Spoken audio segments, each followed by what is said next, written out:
Thank you, Mr. Chair. No surprise, I'm asking for a no on this budget. Look, a budget has to get passed. That's our core fundamental duty as legislators. That's what we're brought here to do. And every policy that we pass in our policy committees ultimately attaches itself to the budget or flows out of the budget. The budget is the ultimate policy document. And we heard a lot of Republican ideas tonight for the budget as a policy document, as how we expend money as a state document. And we even just heard how it's $80 billion and it takes a lot of effort to pull together, and that, you know, some Republican ideas were incorporated. Mr. Chair, I would kind of counter that. I'd say that the totality of Republican ideas reflected in this budget is minuscule. The totality of Republican ideas presented tonight was $14 million. $14 million to protect disabled children, $14 million to protect our economy, $14 million to do things that I know that I was sent here to advocate for, my constituents sent me here to advocate for, and if I can speak for the members of our caucus here, that their members, their constituents were sent here to advocate for. $14 million of an $80 billion budget.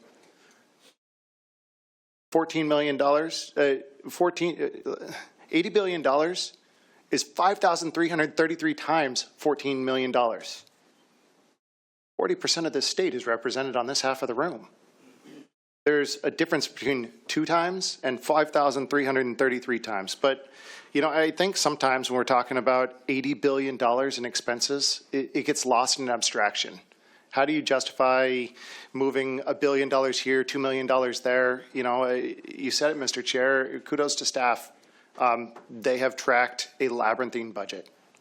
This is a lot of movement back and forth, and I'm going to focus on one area because I think stories matter.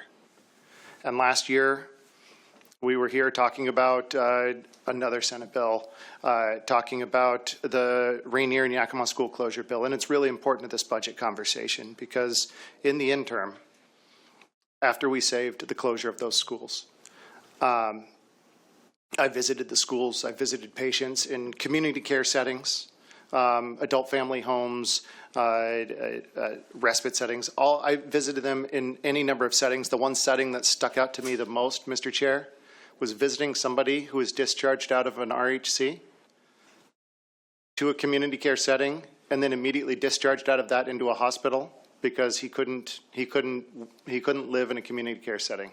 It was not a good setting for him. And he had been sitting in that hospital room for 6 months when I met him.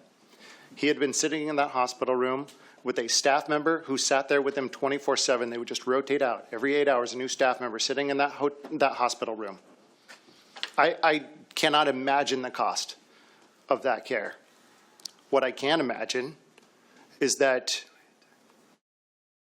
all the arguments that I've heard this last year, that we have a robust community care setting, that we want to make sure that we provide opportunities for people to transition into the care settings that best provide them support, were not reflected by that man sitting in a hospital room.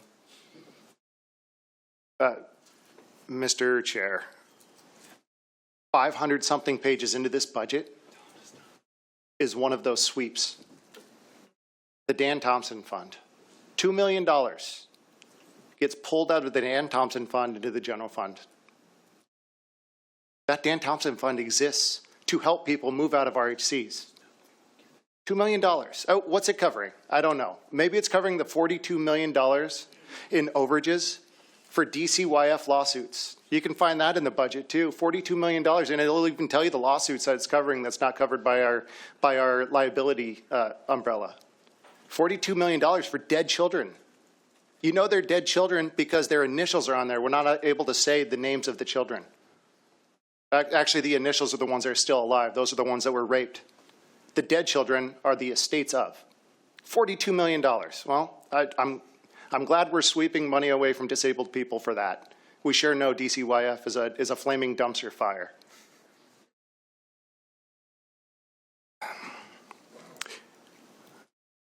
I was asked the other day, as we were considering a lot of other developmental disability bills, what's going to happen to this population? It made me think that old saying, if a tree falls in the forest and no one's there to hear it, Does it make a sound? Mr. Chair, the very people I'm talking about, that person in the hospital room could not talk for himself. He can't speak, he can't advocate. I think everybody here can point to areas that really frustrate them. The way that this budget contemplates shifting money around, I interpret as taking money directly from disabled people that can't speak for themselves. I could never vote for this budget in the way it is. I was certainly part of some of the conversations to understand how the budget was put together. I thank you for that. I thank you for that process. But there's a difference between being an observer and a participant. And I think, as was spoken so well by the representative from the second, this budget, the construction of this budget did not include participation from 40% of this body.